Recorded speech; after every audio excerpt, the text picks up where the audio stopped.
আজি মই কৰ্দৈ টেঙা জেলি বনাব ওলাইছোঁ। ইয়াৰে ভাবিলোঁ আপোনালোককো অলপ দেখাবলৈ।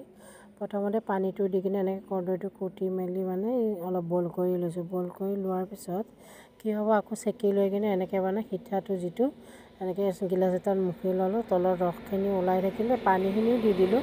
ধৰক পানীখিনি ওলাই এনেকৈ ঢালি দি দিলোঁ।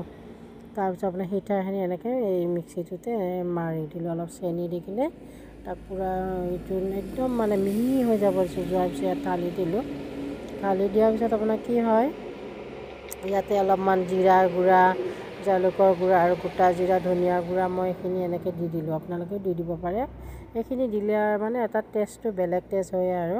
তাৰপিছত আপোনালোকে এনেকৈ পূৰা অলপ লৰাই থাকিব। তাৰপিছত মই চেনিটো দিছিলোঁৱে, আকৌ এইখিনি ঘৰৰে একদম মানে পেৰা বুলি কয় যে, সেই পেৰা গুড়টো দিলোঁ। তাৰপৰা এইখিনি শুকান জলকীয়া একদম মানে মছলা খুন্দা মাৰি লৈ আপোনাৰ ইয়াত দি অলপ সময় লৰাই থাকিব লাগে। লৰাই থকাৰ পিছত লাহেকৈ চাওক এইখিনি গোট খাই গ'ল, দেখিছেনে? এইখিনি গোট খাই গ'ল। এইখিনি গোট খোৱাৰ পিছত আৰু মই এইখিনি আপোনালোকক এইখিনি দি লাষ্টত মই টেমা এটাত ভৰাই দিলোঁ। ভৰাই কিনে আপোনালোকক দেখাই দিলোঁ। এয়াই চাওক মোৰ জেলি হৈ গ'ল। বাই, ভাল লাগিলে।